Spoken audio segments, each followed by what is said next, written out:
사랑하는 형제자매 여러분, 오늘은 교회력 성령 강림 후 5째 주일입니다. 우리 주님께서 말씀하신 대로 아버지 하나님께서 보내시겠다고 하신 진리의 영, 거룩한 보혜사 성령님을 우리에게 보내셨습니다. 그 성령님께서는 우리에게 모든 것을 가르치시고 성육신하신 우리 주님께서 말씀하신 모든 것을 생각나게 하시고 우리가 예수님을 주님으로 고백하게 감화 감동을 주셨습니다. 우리에게 참 생명과 평안, 그리고 이 세상에 참 평화를 주신 주님 앞에 이제 우리의 마음과 뜻을 다하여 영과 진리로 주님의 이름을 찬양하며 예배합시다. 아멘. 만복의 근원한 하나님, 온 백성 찬송 드리고 저 천사여 찬송하세. 찬송 성부 성자 성령. 아멘. 주님, 내가 깊은 물 속에서 주님을 불렀습니다. 주님, 내 소리를 들어주십시오. 나의 애원하는 소리에 귀를 기울여 주십시오. 주님, 주님께서 죄를 지켜보고 계시면 주님 앞에 누가 감히 맞설 수 있겠습니까? 용서는 주님만이 하실 수 있는 것이므로 우리가 주님만을 경외합니다. 내가 주님을 기다린다. 내 영혼이 주님을 기다리며 내가 주님의 말씀만을 바란다. 내 영혼이 주님을 기다림이 파수꾼이 아침을 기다림보다 더 간절하다. 진실로 파수꾼이 아침을 기다림보다 더 간절하다. 이스라엘아, 주님만을 의지하여라. 주님께만 인자하심이 있고 성량하시는 큰 능력은 그에게만 있다. 오직 주님만이 이스라엘을 모든 죄에서 속량하신다. 아멘. 주 우리 하나님, 하늘에 계시니 온천하 만민 주 앞에 찬송하네. 이 천지 만물도 주 앞에 엎드려 그 거룩하신 이름을 늘 높이네. 아멘.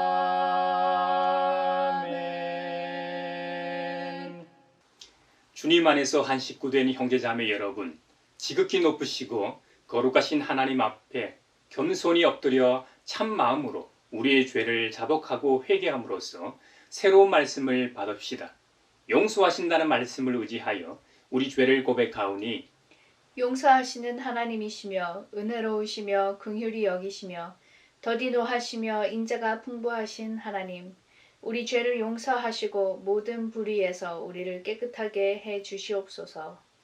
주여 주 예수여 저를 기억해 주소서.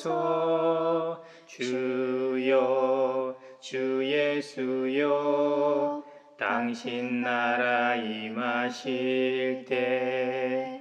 주여 주 예수여 저를 기억해 주소서.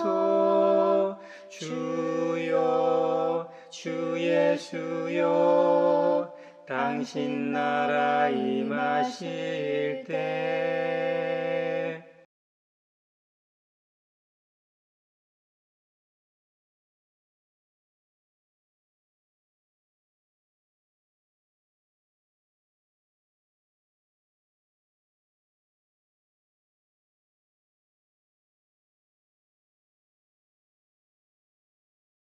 주님의 말씀이 여기 있습니다. 우리 중 누가 정죄의 자리에 설 수 있습니까? 오직 그리스도, 우리를 위해 죽으시고 다시 살아나신 주님뿐이십니다. 그 주님께서는 나도 너를 정죄하지 아니하노니 가서 다시는 죄를 범하지 말라고 말씀하셨습니다.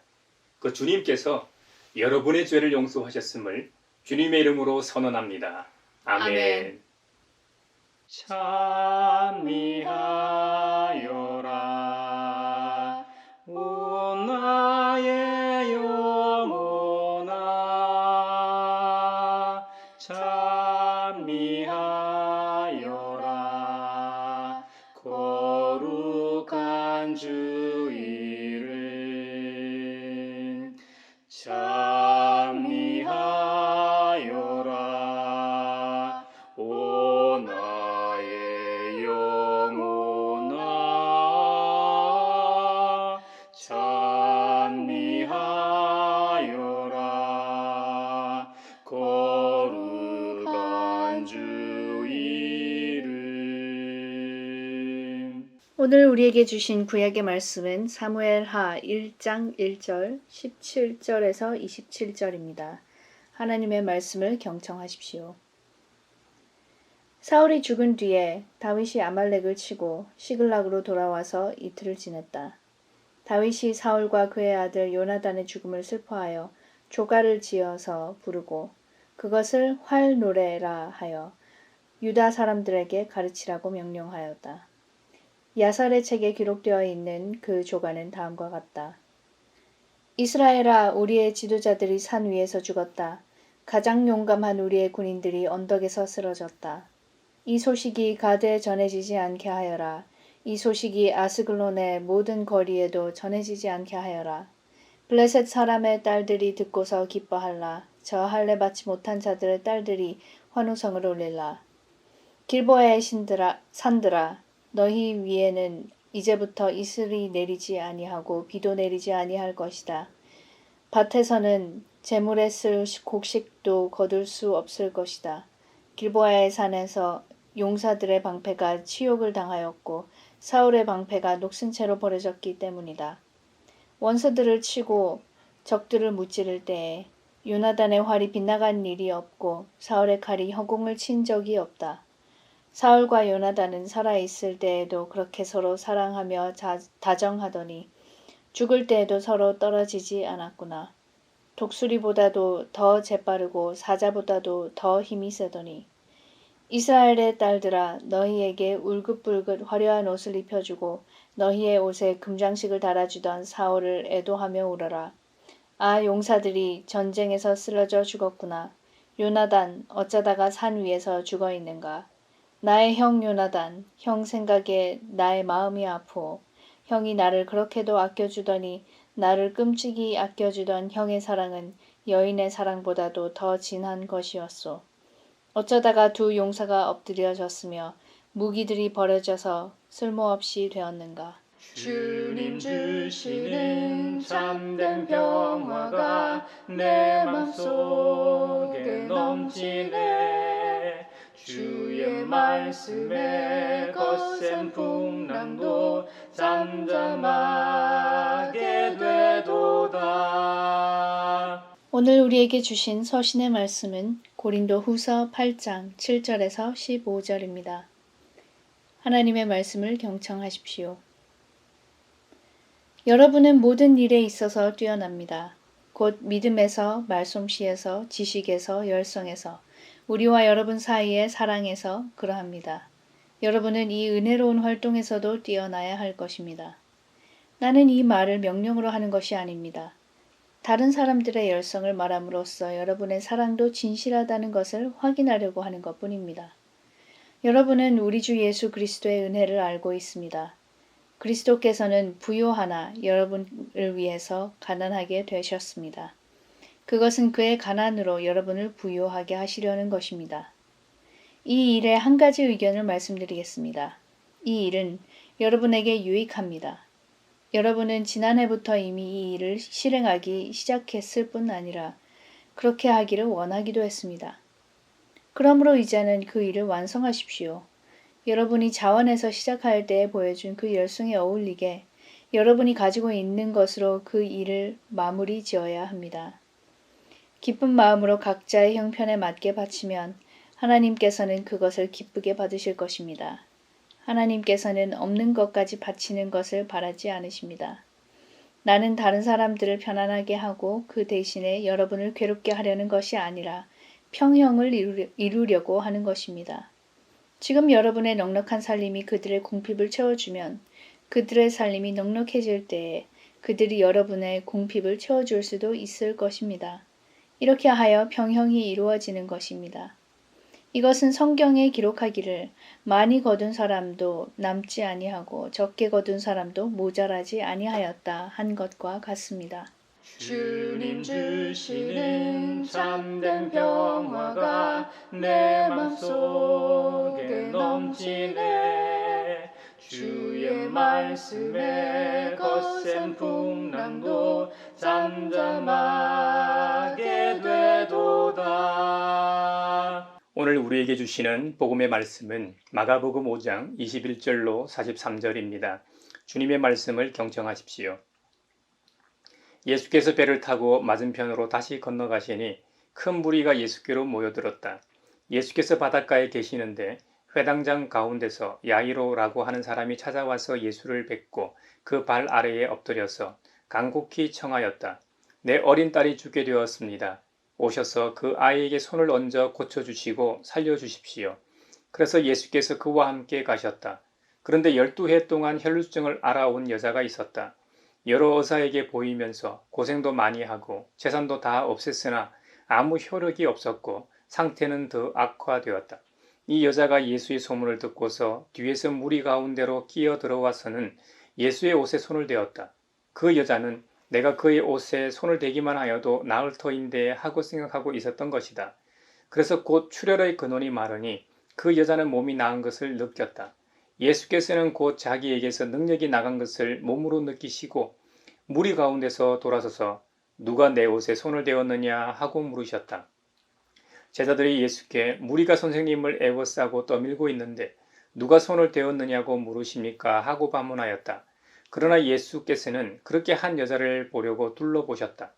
그 여자는 자기에게 일어난 일을 알므로 두려워하여 떨면서 예수께로 나와 엎드려서 사실대로 다 말하였다. 그러자 예수께서 그 여자에게 말씀하셨다. 딸아, 내 믿음이 너를 구원하였다. 안심하고 가거라. 그리고 이 병에서 벗어나서 건강하여라.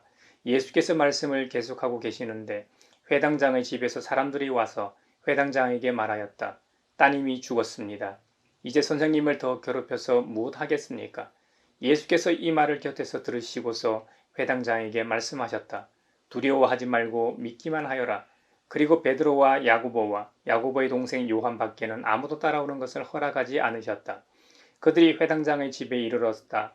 예수께서 사람들이 울며 통곡하며 떠드는 것을 보시고 들어가셔서 그들에게 말씀하셨다. 어찌하여 떠들며 울고 있느냐?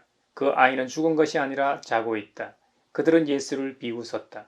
그러나 예수께서는 그들을 다 내보내신 뒤에 아이의 부모와 일행을 데리고 아이가 있는 곳으로 들어가셨다.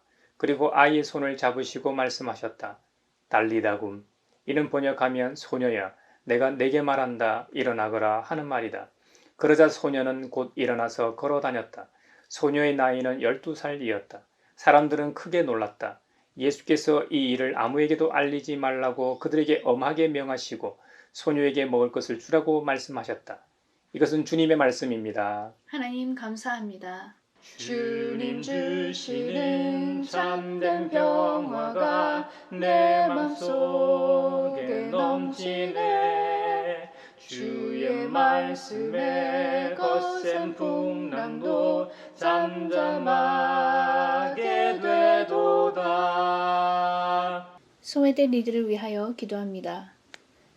목숨 걸고 북한을 이탈한 여성들이 남한에서 국군정보사령부 군인에게 성폭행 당하는 일이 있었습니다. 최근 한 사례에 군 검찰은 두 가해자들에게 7년과 10년을 구형했는데 2주가 지났지만 아직도 보통 군사법원은 선고일을 잡지 않고 있습니다. 정의로운 판결이 나게 해주셔서 가해자는 처벌되고 피해자는 회복되게 하소서. 북한 이탈 여성들이 대한민국에 정착할 때 이 나라가 자유롭고 정의로운 나라로서 이들을 환대하게 하소서. 가물함에 마른 땅에 단비를 내리시듯 성령의 단비를 부어 새 생명 주옵소서.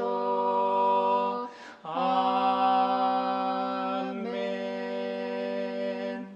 사회를 위하여 기도합니다. 과거 1970년 80년대 국가 권력 기관들은 앞다투어 조작 간첩을 양산했었습니다.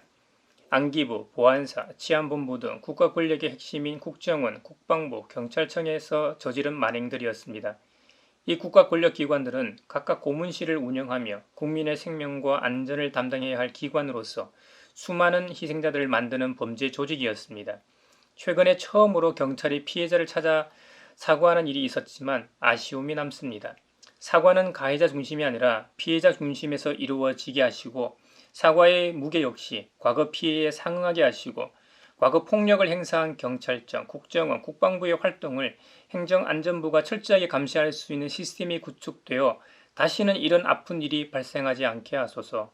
가물함의 마른 땅에 단비를 내리시듯 성령의 단비를 부어 새 생명 주옵소서. 아멘. 세계 평화를 위하여 기도합니다. 전 세계적으로 코로나 바이러스 델타 변이가 창궐하며 많은 나라들이 다시 한번 곤욕을 겪고 있습니다. 특히 인도네시아에서 새 감염자가 빠르게 늘고 있어서 의료 체계가 붕괴 직전이라고 합니다. 또 이미 백신을 맞은 의료 종사자들 중 300명 이상이 최근 한 달 안에 감염되어 인도네시아에서 사용된 중국산 백신의 효과성도 문제 제기되고 있습니다. 인도네시아 정부와 의료사회 체계가 이 상황에 적절히 대처하게 하시고 주민들은 이 상황에 협력하여 잘 극복하게 하소서. 가물함의 마른 땅에 단비를 내리시듯 성령의 단비를 부어 새 생명 주옵소서. 아멘. 신앙이라는 것은 믿음을 요구합니다. 이것이 건전하고 좋은 것이든 이단 사이비와 같이 한 사람의 인생과 그가 속한 한 가정을 박살내는 것이든 말입니다. 오늘은 구약의 전쟁의 폐허 속에서 다시 재건되고 회복될 수 있다는 것과 신약에서 믿음의 형제자매를 위한 구제 헌금의 나눔에서 왜 믿음이 필요한지, 그리고 주님께서 병자를 고치시는 장면에서 믿음이 어떻게 작동하는지 살펴보겠습니다. 이틀 전에는 6.25 전쟁 71주년을 맞이하였습니다. 지금으로부터 71년 전 1950년 6월 25일 북한의 남침으로 발발하였습니다. 전쟁 기간은 3년 1개월간 계속된 전쟁이었습니다. 이 전쟁에서 그토록 아름다웠던 삼천리반도 금수강산이 철저하게 파괴되어 전쟁 직후 대한민국은 세계에서 가장 가난한 나라였습니다. 지금은 우리의 아버지 할아버지인 그 당시 수많은 젊은이들이 전쟁터에서 풍전등화에 처한 조국을 수호하기 위해 목숨을 바쳐 지켜냈습니다. 한국 전쟁의 3년간에 걸친 동족 상잔의 참상은 남북한을 막론하고 전 국토를 폐허로 만들었습니다. 막대한 인명피해와 수많은 문화유산이 소실되었습니다. 우리나라 측 통계로 볼 때 전투병력의 손실은 한국군 약 14만 명, 북한군 52만 명이 전사했습니다. 한국군 약 71만 명, 북한군 41만 명이 부상을 당했다고 합니다. 행방불명 군인도 한국군만 13만 명에 달했다고 합니다. 유엔군의 희생자도 4만 명 전사, 11만 명 부상당했다고 합니다. 전쟁 기간 민간인 사상자도 사망자 24만 명을 포함하여 약 80만 명을 넘었다고 하니 실로 엄청난 피해였습니다. 6.25 전쟁에는 수많은 전투가 있었습니다. 특히 백마고지, 다부동, 장진호 전투 등이 가장 치열했던 전장으로 알려져 있습니다. 물론 6.25 전쟁의 전세를 뒤집는 계기가 됐던 인천 상륙작전도 빼놓을 수 없는 전투였습니다. 성경에도 유명한 전투가 나옵니다. 지난주 사무엘상 17장에서 하나님을 욕보이던 블레셋 역사상 가장 강한 장수 골리앗을 소년 다윗이 주님을 의지하여 이기는 장면을 보았습니다. 골리앗을 죽이고 대승을 거두었던 전투가 엘라 골짜기 전투였습니다. 또 유명한 전투가 길보아산 전투입니다. 시간이 흘러 블레셋 군대가 다시 이스라엘을 침공해 왔습니다. 사무엘상 31장에 보면 이전과는 다르게 대승이 아니라 대패였습니다. 이 길보아산 전투에서 이스라엘의 초대 왕이었던 사울과 그의 아들들, 왕자들과 참전한 대부분의 군사들이 몰살하게 됩니다. 이 전투에서 다윗을 자신의 목숨처럼 아껴주었던 요나단이 함께 전사하게 됩니다. 오늘 본문은 사울 왕과 세자였던 이 요나단의 죽음 소식을 들은 다윗의 애가, 즉 조가입니다. 사무엘하 1장에서는 이 다윗의 조가가 야살의 책에 기록되어 있다고 말합니다. 야살의 책은 주로 고대 시가들을 기록해 놓은 히브리 문서로 알려져 있습니다. 야살의 책은 원어로 세페르 하이 야사르라고 합니다. 이 하이 야사르는 야사르에서 유래했는데요. 이 야사르는 고든, 똑바른, 의로운, 정직한을 뜻합니다. 그러므로 야살의 책이라는 뜻은 의로운 자에 관한 책이 됩니다. 이 야살의 책에는 노래, 모음, 서정시, 이스라엘 역사 속에서 나타난 영웅들의 서사시 등이 실려 있는 것으로 추정될 뿐 구체적으로 어떤 내용들이 수록되어 있는지는 알 수 없습니다. 또 활 노래는 원어상 카세트입니다. 이 카세트는 캐세트에서 유래했는데요. 그 뜻은 휘다, 활 모양처럼 휘다, 그리고 활이라는 뜻이 있습니다. 그래서 원문의 뜻은 활노래라는 뜻은 아니고 그냥 활입니다. 권위 있는 번역본인 70인역에는 이 단어를 생략하고 있지만 다윗의 조가 내용 중 22절에 보면 원수들을 치고 적들을 무찌를 때에 요나단의 활이 빗나간 일이 없다는 표현이 있는 것으로 봐서 이 단어는 적합한 것으로 보입니다.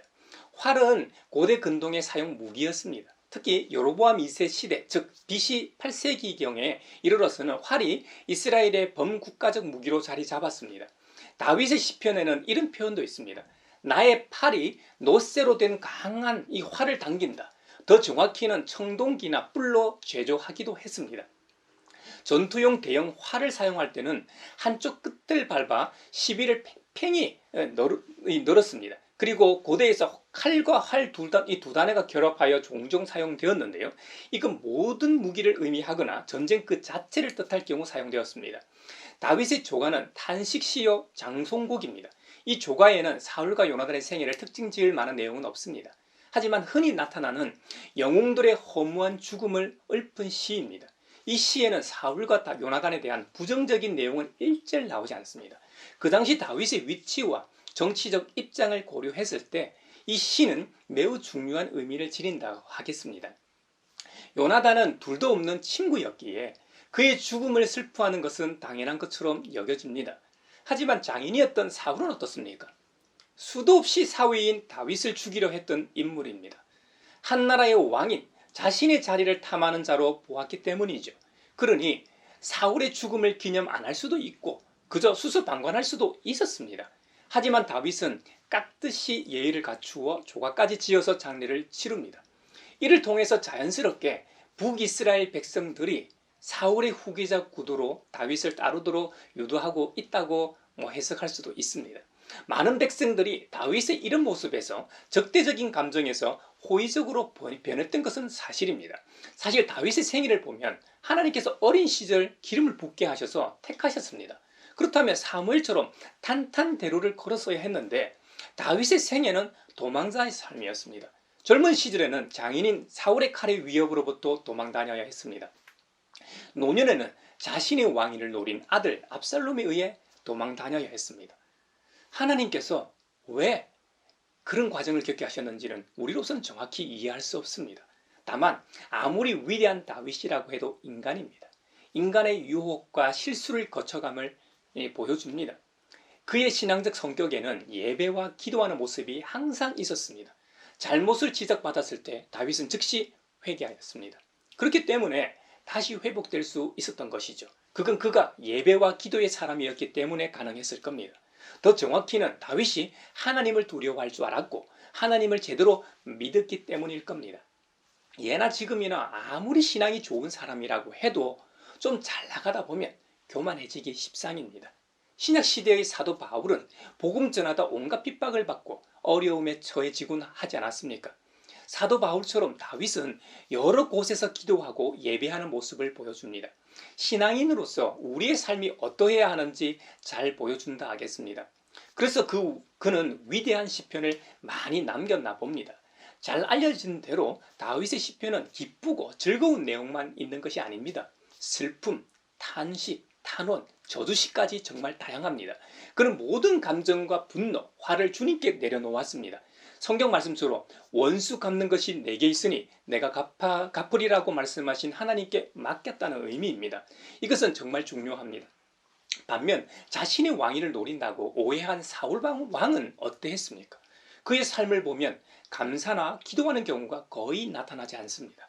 물론 골리앗을 죽인 자에게 자신의 딸을 주고 사위로 삼겠다고 한 모습이 감사하는 모습이라고 하면 또 할 수 있겠죠. 하지만 그 승리도 백성들은 이 사울을 칭송한 것이 아니라 다윗을 칭송하게 됩니다.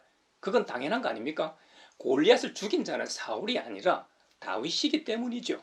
그럼 그렇게 훌륭한 장수를 둔 것에 감사하고 잘 통치하면 되는데 사울 왕은 그런 인물이 되지 못했습니다. 조급함과 조바심 때문에 제사 월권을 하게 됩니다. 하나님의 말씀을 거역하게 되고 나중에는 아예 하나님이 아니라 엔도로의 무당까지 찾아가는 죄를 범하지 않습니까? 우리도 살아가다 보면 억울한 일이 많습니다. 그때마다 직접 해결하려고 해도 해결할 능력이 없고 법적으로 해결하려고 해도 이 세상이 말이죠. 가진 자들의 세상이라 공정해야 할 법조차도 제대로 작동하지 않을 수 있습니다. 그때 신앙인의 자세는 심판하시는 주님께 맡겨야 한다는 것이죠. 그 주님께서 대신 원수를 갚아주신다는 것을 믿는 것이 신앙이라는 것이죠. 물론 세상적 조치를 취하거나 아무것도 하지 말라는 말이 아닙니다. 한 사회의 시민으로서 할 수 있는 일을 함과 동시에 주님께 맡겨야 한다는 말입니다. 이런 신앙의 모습은 하루아침에 나타나는 것이 아닐 겁니다. 어릴 적부터 그리고 오랜 세월에 걸쳐 쌓이고 쌓인 신앙의 내공이 위급한 그 순간에 발현되는 것이겠죠. 고린도후서 8장에는 고린도 교회가 매 주일 들어온 헌금을 따로 떼어서 예루살렘으로 가져갈 수 있는 기금을 조성하는 장면이 등장합니다. 모든 교회의 이 모교회였던 예루살렘 교회는 그 당시 너무나 빈궁하였던 모양입니다. 그래서 처음에는 예루살렘으로 보내는 선교 헌금이라고 할까요? 아니면 구제 헌금이라고 할까요? 이 일이 열성적으로 이 고린도 교회에서 이루어졌었는데 현재는 그렇지 못했던 모양입니다. 그래서 사도 바울은 그들에게 이 편지를 통해 다시 한번 권면합니다. 우리도 어떤 일을 계획하고 진행하다 보면 처음에 열이나 기획의 참신성은 온데간데 없고 숙제처럼 남아있는 경우가 있지 않습니까? 이런 일은 뭔가 취미로 배우려고 할 때도 마찬가지입니다. 기타나 피아노, 바이올린이나 플룻 같은 이 악기를 배울 때도 배우는 단계별로 고비가 찾아옵니다. 그러다 보면 악기는 참고로 가고 먼지만 쌓이는 경우가 있지 않습니까? 요즘 시대에는 다이어트가 딱 맞는 예일 겁니다. 옛날과는 달리 풍요로운 시대를 살다 보니 못 먹는 사람은 거의 없습니다. 그러다 보니 서양처럼 비만한 사람이 많아졌습니다. 미적인 것을 또 중요시하다 보니 돈을 들여 살을 빼려고 합니다. 먹으려는 욕구와 빼려는 의지 사이에서 줄다리기를 하게 됩니다. 하지만 의지가 욕구를 이기는 것은 쉽지 않습니다. 살을 뺀다고 해도 요요 현상으로 얼마 지나지 않아 다시 살이 찌는 경우가 다반사입니다. 이렇듯 고린도 교회에도 구제와 선교에 대한 헌금 이 조성이 중단된 것인지 아니면 그 금액이 많이 줄어든 것인지 정확히는 알 수 없지만 처음에 그 열의와는 차이가 있었나 봅니다. 그래서 사도 바울은 포기하지 말고 시작한 일을 완수하라고 구제 헌금에 대한 내용을 고린도 후서에서 상당한 분량으로 기록하고 있습니다. 물론 의무감으로 포기하지 말라는 것은 아닙니다.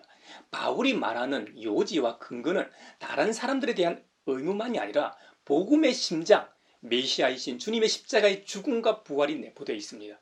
그래서 사도 바울은 고린도 교회 성도들에게 고린도 후서 8장 9절에서 기록하고 있는 것처럼 여러분은 우리 주 예수 그리스도의 은혜를 알고 있습니다. 그리스도께서는 부요하나 여러분을 위해 가난하게 되셨습니다. 그것은 그의 가난으로 여러분을 부요하게 하시려는 것입니다 하고 그 근거를 들고 있습니다. 여러분, 우리 예수님이 어떤 분이십니까?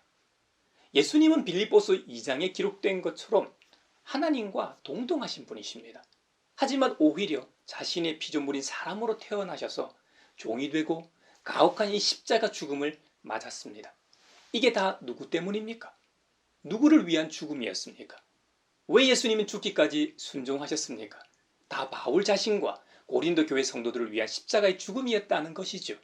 또한 오늘 이 시대를 살아가는 저와 여러분을 위한 십자가의 죽음이었다는 말입니다. 이것이 기독교의 신앙이요 교리입니다. 참으로 흥미로운 점은 기독교의 이런 모습, 즉 그리스도의 낮아지심과 죽음은 그를 따르는 누구에게나 요구된다는 점입니다. 참 하나님이신 예수님이 인간이 되셨습니다. 이것만큼 낮아짐, 겸손이 없습니다. 우리에게도 겸손을 요구하는 것이 아니라 우리 스스로가 그 사실을 깨달았다면 당연히 겸손할 수밖에 없음을 설파하고 있는 것이죠. 또한 우리 주님께서 피조물을 위해 스스로 죽으셨던 것처럼 우리도 믿음의 형제자매를 위해 그리고 타인과 피조 세계를 위해 스스로 권리를 내려놓을 수 있어야 한다는 겁니다. 그래야 진정으로 중요한 것을 가지게 된다는 것이죠. 이 세상에서 가장 가치 있고 소중한 것은 예수 그리스도이십니다. 우리가 그분을 소유하기 위해서는 그분 외에 모든 것을 내려놓을 때 가능합니다. 그리고 오늘 고린도 후서 본문 마지막 절에는 사도 바울이 출애굽 이야기로 마무리합니다. 왜 흥금 이야기를 출애굽 이야기로 마무리할까요? 이스라엘 백성들은 선택받은 선민으로서 노예였던 삶을 포함해 현재의 삶을 통과하여 약속의 땅으로 들어가게 됩니다. 그것은 단지 눈에 보이는 가나안 땅만을 의미하지 않습니다. 하나님께서 다스리시는 하나님 나라를 가리킵니다. 그 많은 출애굽 이야기 중 가장 중요한 먹거리였던 만나와 메추라기 이야기를 예로 들고 있습니다. 많이 거둔 사람도 남지 아니하고 적게 거둔 사람도 모자라지 아니하였다.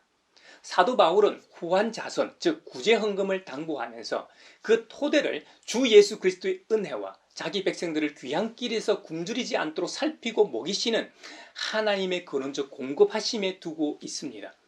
여기서 우리가 주목할 점은 헌금 모금으로 인해 누구든 궁핍해지거나 피해를 입어서는 안 된다는 사실입니다.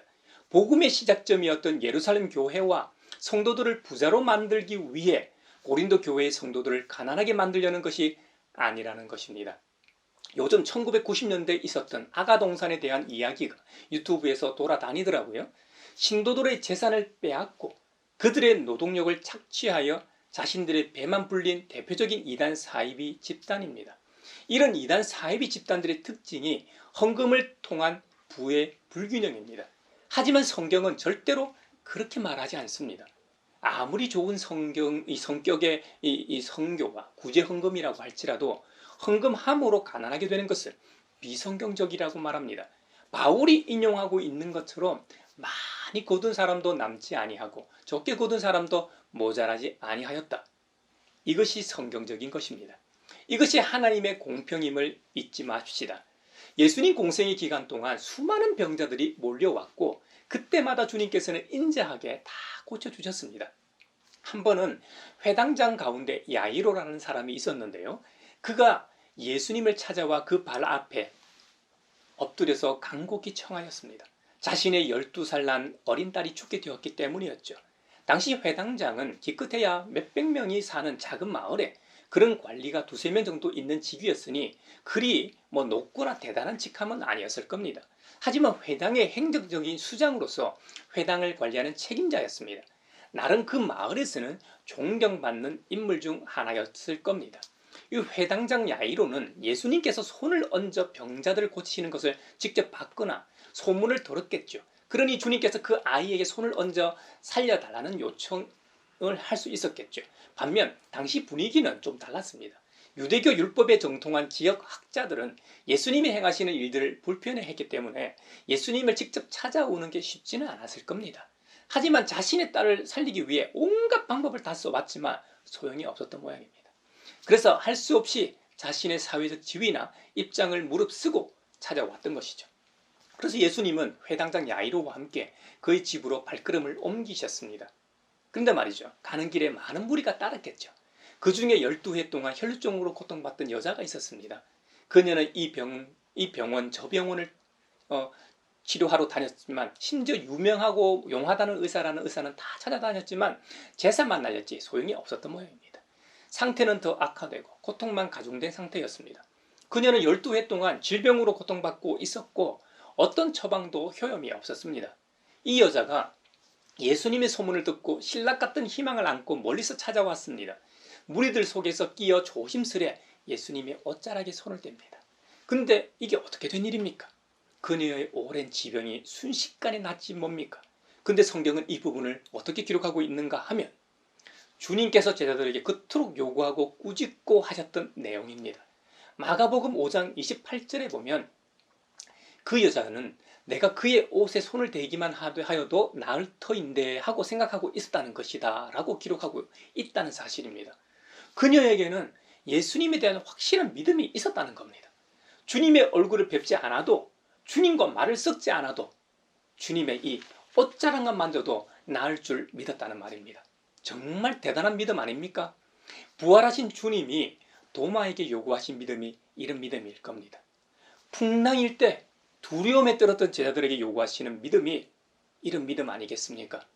바다에 빠진 베드로에게 요구하신 믿음이 이런 믿음 아니겠습니까? 예수님께서 오늘을 살아가는 저와 여러분, 우리에게 요구하시는 믿음이 이런 믿음이 아니겠습니까? 12회의 혈루증으로 고통받던 여인은 주님의 옷자락을 만지는 순간 출혈의 근원이 말랐다고 성경은 기록합니다. 그러니 본인이 제일 먼저 알았겠죠. 의학이 고도로 발달한 오늘날에도 수술 후나 각종 통증 완화를 위해 진통제를 맞습니다. 하지만 그 진통제를 맞는 즉시로 고통이 사라지거나 완화되지는 않습니다. 그 진통제가 혈관을 통해 돌 때까지 시간이 걸리지 않습니까? 예수님은 역시 창조주이신 우리 주님 아니십니까? 예수님께서는 그 능력이 당신에게서 나간 것을 아시고 무리를 둘러보시고 말씀하십니다. 누가 내 옷에 손을 대었느냐? 길을 가시다 갑자기 멈추시고 그 말씀하시니 제자들은 상식적으로 답합니다. 무리가 선생님을 애워싸고 떠밀고 있는데 누가 손을 대었느냐고 물으십니까? 주님, 누군지 어떻게 알겠습니까? 하고 도리어 반문합니다. 아마도 제자들의 대답과는 상관없이 주님은 그 여인을 찾으셨을 겁니다. 그러다 그녀와 눈이 마주쳤을 겁니다. 이때 그녀는 두려워하여 떨면서 예수님께로 나와 엎드려서 사실대로 다 말합니다. 그래서 예수님께서는 그 여자에게 이렇게 말씀하십니다. 딸아, 내 믿음이 너를 구원하였다. 안심하고 가거라. 그리고 이 병에서 벗어나서 건강하여라. 여러분이 그 현장에 있었다고 한번 생각해 보십시오. 이거 정말 놀라운 일 아닙니까? 주님의 이 옷자락만 만져도 병이 낫습니다. 그러니 주님 주위로 사람들이 구름대와 같이 몰려들 수밖에요. 그리고 그 수많은 사람들 중에 누가 누구인지 어떻게 알고 찾아내신단 말입니까? 우리가 믿고 의지하는 주님이 이런 분이십니다. 오늘 이 시간 그 주님을 만나는 은혜가 있길 바랍니다. 그 순간 회당장의 집에서 사람들이 와서 소식을 전합니다. 회당장의 딸이 그만 죽었다는 겁니다. 길거리에서 한 여인은 오래된 지병이 나아 축제의 분위기였습니다. 난리도 아니었죠. 정작 예수님을 모시고 가던 회당장은 어떤 기분, 어떤 감정이었을까요?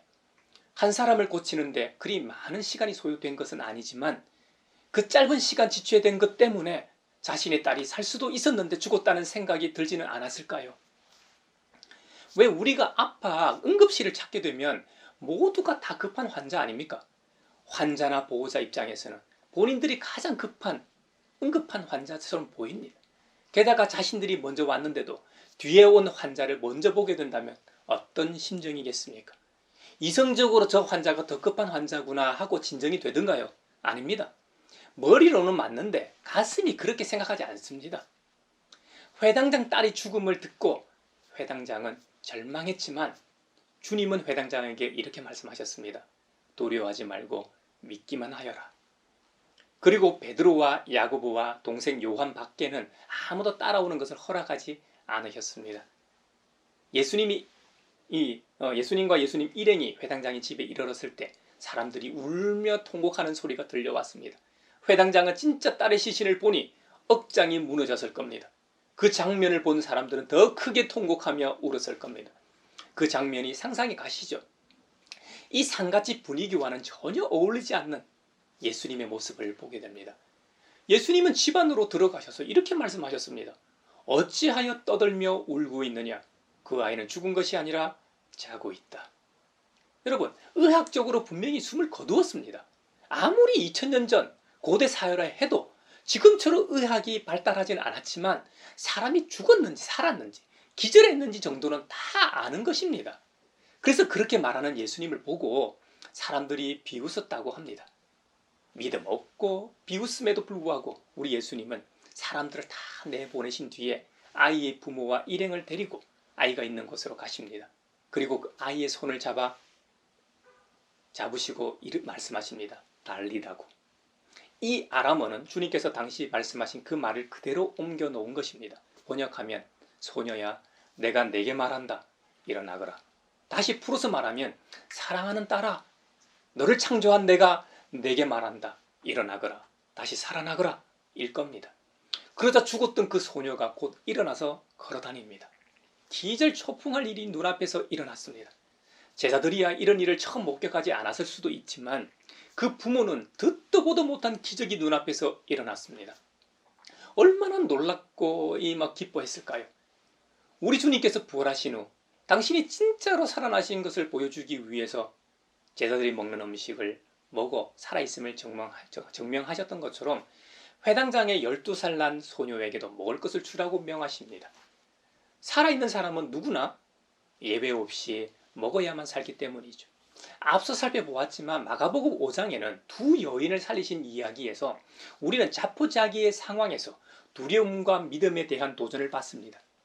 우리 주님께서는 사람을 두려움과 낙심과 절망 가운데서 믿음과 희망으로 이끌 능력이 있으심을 보여주십니다.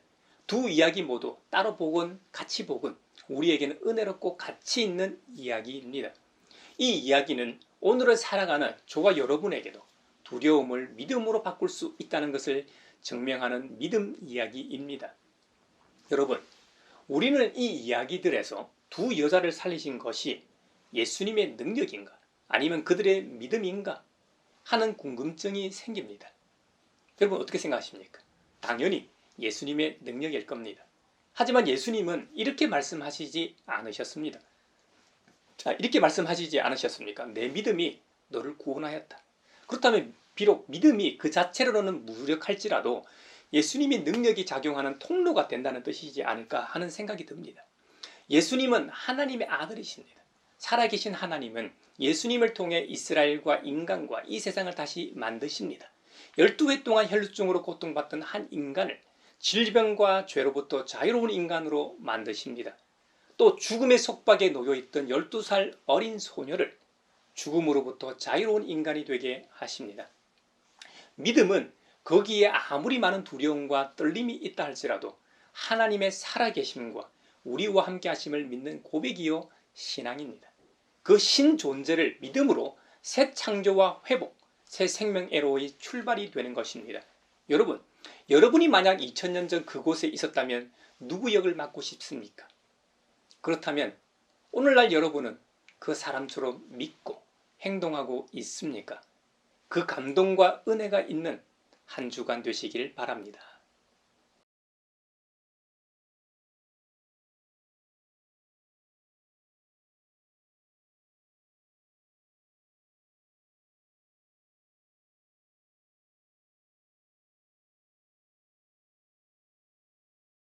나의 하나님 받으소서 주께 드리는 이 예물을 소리 높여 감사로 주께 드리네 아멘.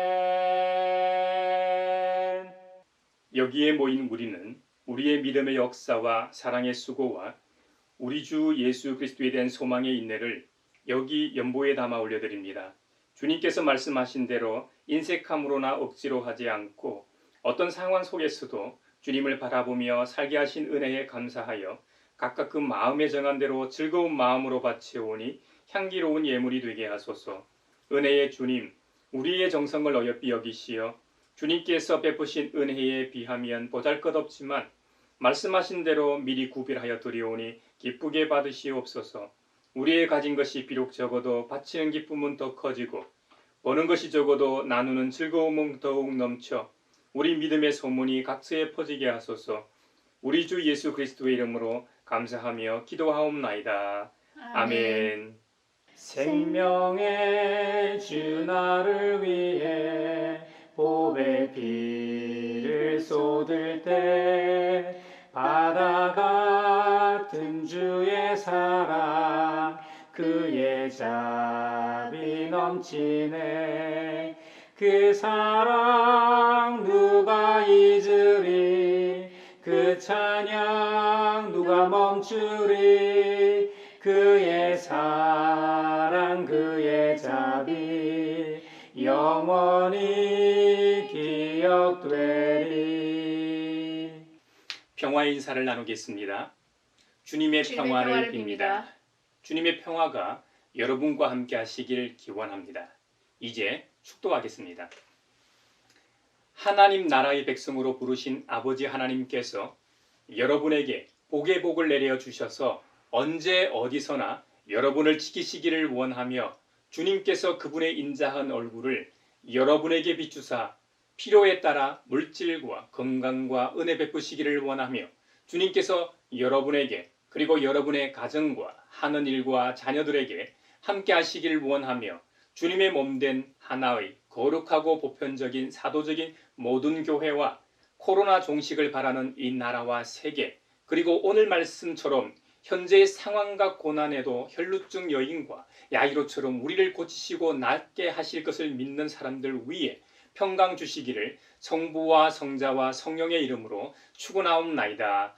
아멘.